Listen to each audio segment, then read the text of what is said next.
Selamat berjumpa lagi dengan saya Farah Virgianita Pangadongan, dan hari ini kita masih dalam video terkait tentang matematika dasar.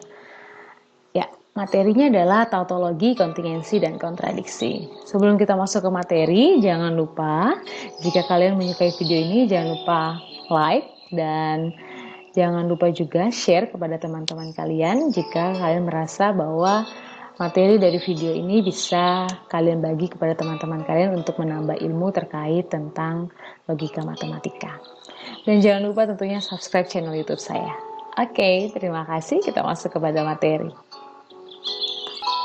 Sebelum kita masuk ke pembahasan terkait tautologi, kontingensi, dan kontradiksi, kita perhatikan dulu tentang kesepakatan penggunaan kata hubung kalimat ya. Seperti di video saya yang sebelumnya terkait tentang kalimat majemuk implikasi dan diimplikasi, pernyataan majemuk terkait tentang penggunaan kata hubung jika maka dan jika dan hanya jika yang ada kaitannya dengan implikasi dan diimplikasi atau conditional dan conditional. Dalam penggunaan bahasa sehari-hari kita sering menjumpai pernyataan yang menggunakan banyak kata hubung kalimat seperti contoh di bawah ini ya.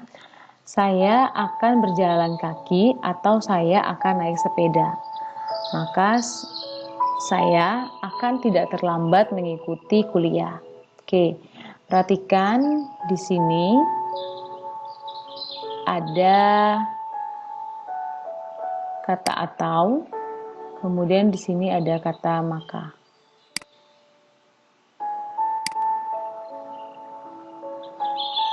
Oke. Jadi sebenarnya di sini kalau kita ngomongin atau, berarti masih ingat atau itu hubungannya dengan disjungsi. Kemudian kalau kita ngomongin maka, berarti ada kaitannya dengan implikasi.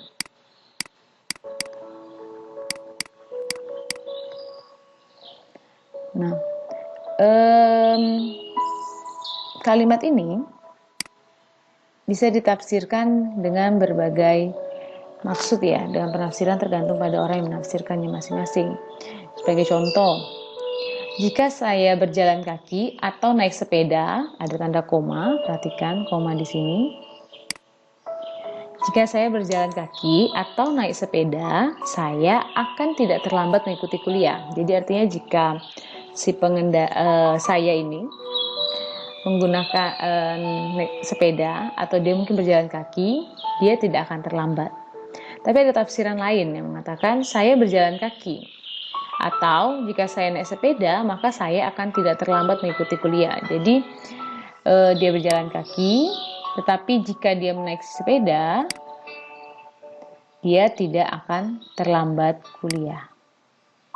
Nah, dua pernyataan ini dan ini tentunya memiliki arti berbeda. Padahal perbedaan mereka hanya pada tanda koma ini. Sehingga penafsirannya pun berbeda. Nah, untuk dapat mengerti pernyataan komposit yang di atas tadi, yang ini, dengan benar, maka perlu kejelasan berbahasa, yaitu dengan menggunakan tanda baca yang sesuai. Misalnya tanda koma tadi ya, kita pahami. Nah, sehingga nantinya kita dapat menerjemahkan pernyataan yang di atas ini tadi, pernyataan ini,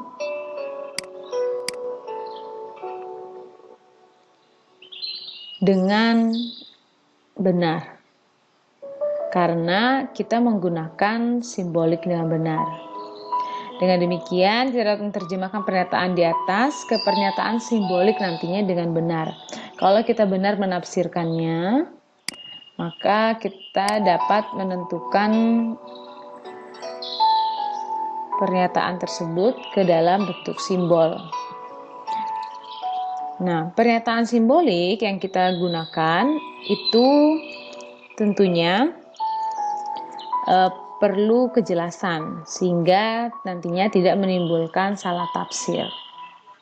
Sehingga penting sebelum kita membuat pernyataan itu menjadi suatu pernyataan simbolik, penting bahwa kita memahami dengan benar maksud atau arti dari pernyataan tersebut, pernyataan majemuk ya. Dalam logika sendiri itu menggunakan tanda kurung untuk dapat menunjukkan urutan pengajaran, sehingga menggunakan tanda kurung. Namun,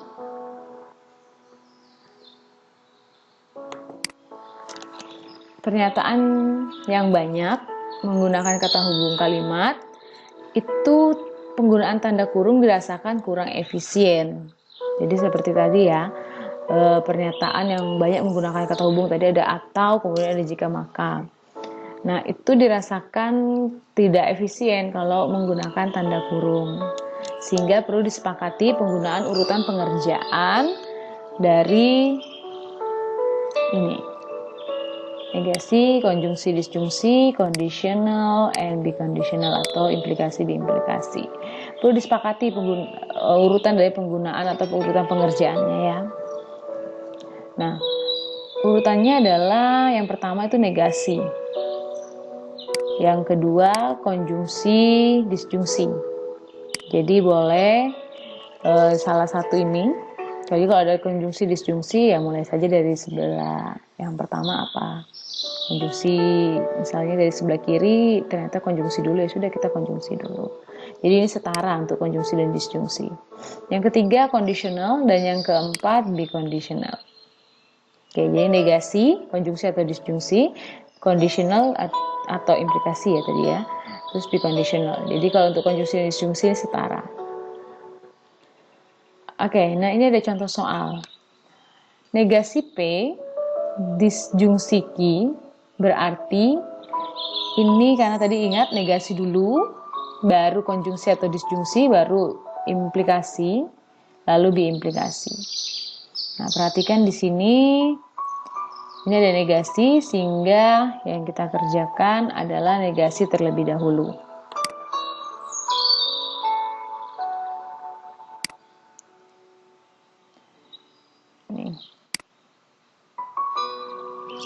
Sehingga kalimat ini merupakan kalimat disjungtif karena ini. Kemudian ada P, konjungsi Q, kemudian diimplikasikan terhadap R, berarti ini P konjungsi Q dulu, baru ada implikasi terhadap R. Jadi merupakan kalimat kondisional. Kemudian P disjungsi Q, kemudian implikasi R. Berarti ingat pengerjaannya dulu adalah implikasi terlebih dahulu. Jadi kita implikasikan dulu.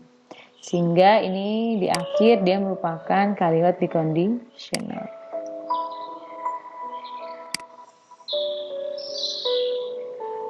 Oke, itu urutannya ya. Jadi kalau ada yang seperti ini, yang kita kerjakan adalah negasinya terlebih dahulu. Kalau ini kita kerjakan konjungsinya dulu. Kalau ini kita kerjakan implikasinya dulu, terlebih implikasi. Oke, sampai di situ paham ya. Jadi ini bisa dilihat lagi, negasi yang pertama negasi, kemudian konjungsi atau disjungsi, kemudian conditional, baru biconditional. Oke, itu. Nah, kita masuk kepada tautologi, kontingensi, dan kontradiksi. Apa itu tautologi? Tautologi, perhatikan bahwa beberapa pernyataan selalu bernilai benar. Ada pernyataan yang selalu bernilai benar. Contoh, Yunus masih bujang atau Yunus bukan bujang. Ya, ingat kalau kalimat disjungsi, dia akan bernilai salah hanya jika kedua pernyataan tersebut tabel kebenarannya dia bernilai salah. Nilai dari pernyataan tersebut bernilai salah. Itu baru bernilai salah. Itu untuk disjungsi. Nah, Yunus masih bujang atau Yunus bukan bujang. Kemungkinan ada yang benar dari salah satu ini ya. Kemungkinan dia masih bujang, kalau ini salah maka ini benar. Tetapi kalau ini salah, yang ini yang benar. Sehingga salah satunya bernilai salah, salah satunya bernilai benar. Tetap pernyataan itu bernilai benar. Nah, hal ini nantinya akan kita bahas tentang tautologi. Jadi, junus masih bujang atau junus bukan bujang itu selalu bernilai benar, tidak bergantung pada apakah junus benar-benar masih bujang atau bukan bujang. Karena ingat, pada disjungsi dia hanya akan bernilai salah jika kedua-duanya salah. Jika salah satunya salah, tetap bernilai benar. Oke. Jadi pernyataan ini kan junus masih bujang, kemudian junus bukan bujang. Jadi kalau kita tuliskan simbolnya seperti ini. Coba kalian tentukan tabel kebenarannya, apakah pernyataan ini akan bernilai selalu benar? Oke, kita coba ya.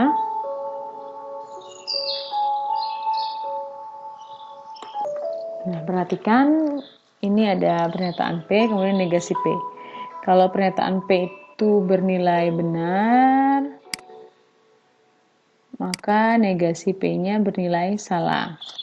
Kemudian P disjungsi negasi negasi P, ini negasi P ya. Maka benar salah bernilai benar, benar salah bernilai benar, pernyataan satu salah, pernyataan dua bernilai benar, tetap benar, tetap benar. Oke, inilah yang kita sebut dengan pernyataan itu selalu bernilai benar. Nah, setiap pernyataan yang bernilai benar untuk setiap nilai kebenaran komponen-komponennya disebut tautologi. Jadi, satu pernyataan itu merupakan pernyataan tautologi jika setiap pernyataan bernilai benar untuk setiap nilai kebenaran komponen-komponennya. Ini untuk P benar-benar, kemudian untuk Q itu negasi P itu salah-salah benar-benar, sehingga P disjungsi negasi P adalah bernilai benar semua. Inilah yang disebut pernyataan tautologi. Selanjutnya kontradiksi. Perhatikan ini, Pertiwi seorang mahasiswa dan bukan mahasiswa. Pernyataan ini selalu bernilai salah, tidak tergantung pada nilai kebenaran dari Pertiwi seorang mahasiswa maupun Pertiwi bukan mahasiswa. Perhatikan bahwa di sini ada kata dan.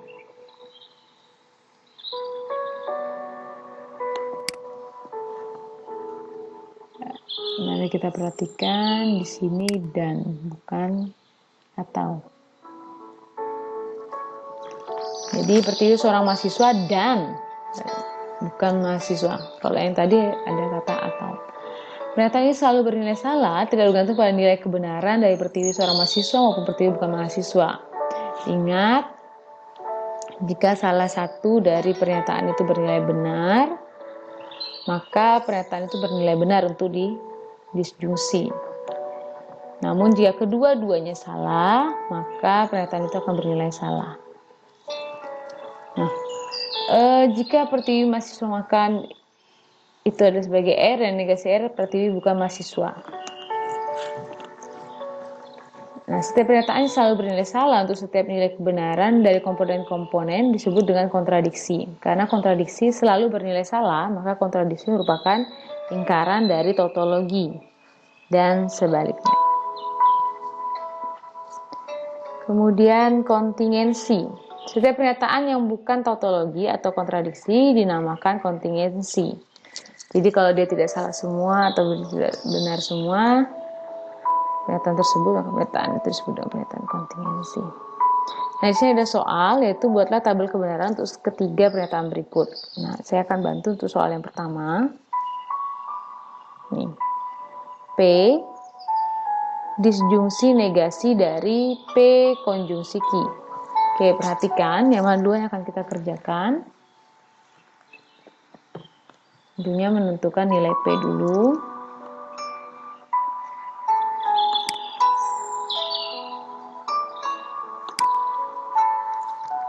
Oke, untuk P ini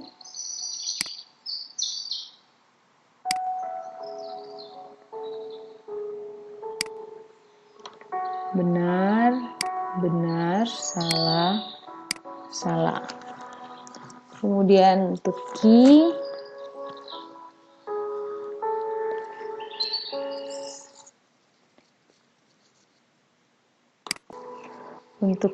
maka nilainya adalah benar, salah, benar, salah. Oke, yang kita lakukan pertama adalah menentukan dulu nilai dari P, nilai kebenaran dari P konjungsi Q. Perhatikan bahwa di sini yang pertama kali dikerjakan ini dulu. Jadi karena ini satuan sebagai kalimat negasi. Jadi kita akan menentukan negasi dari ini. Oke, ini tabelnya kurang 1 ya, kita tambahin dulu. Oke, kita bahas P konjungsi Q. Oke, perhatikan ini yang kita kerjakan ini dulu yang dalam kurung.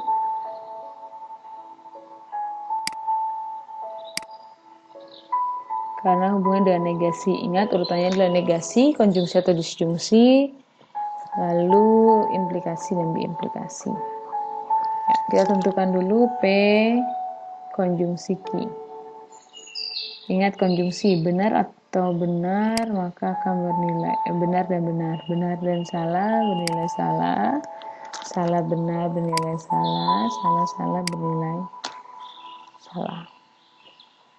Oke. P-nya salah, P bernilai salah, Q bernilai salah, maka P konjungsi Q bernilai salah.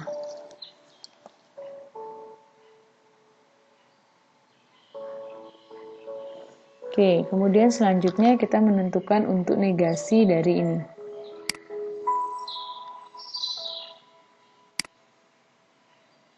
Oke, negasinya adalah salah, benar, benar, benar. Nah, terakhir disjungsi dengan P. Oke, perhatikan yang ini.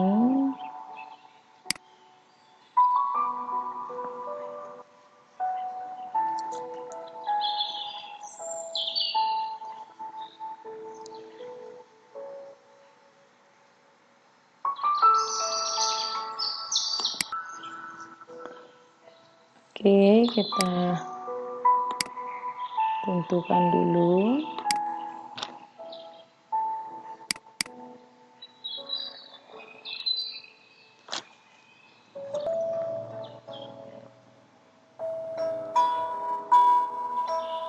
Oke, P disjungsi S, maka bernilai benar. P ini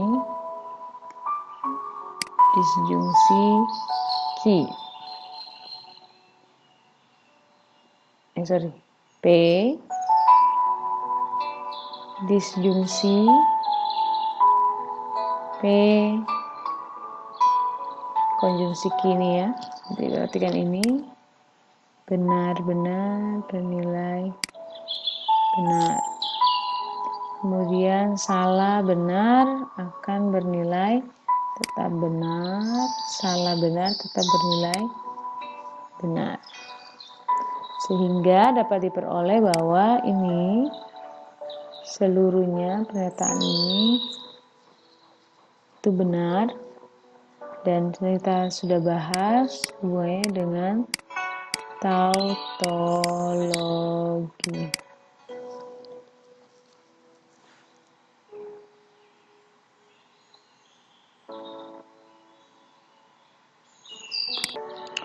Oke, jadi kita peroleh bahwa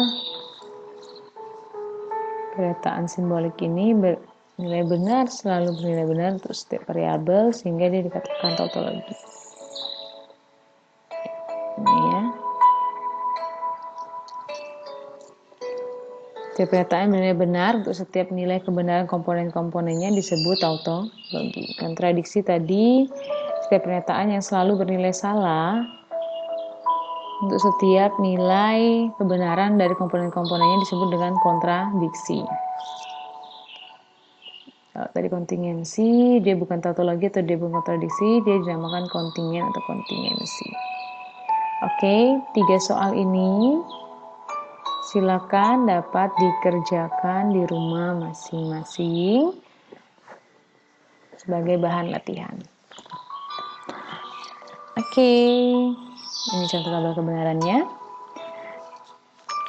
Sekian dan terima kasih. Sampai bertemu lagi di video selanjutnya. Selamat untuk belajar dan salam sehat untuk kita semua. Terima kasih.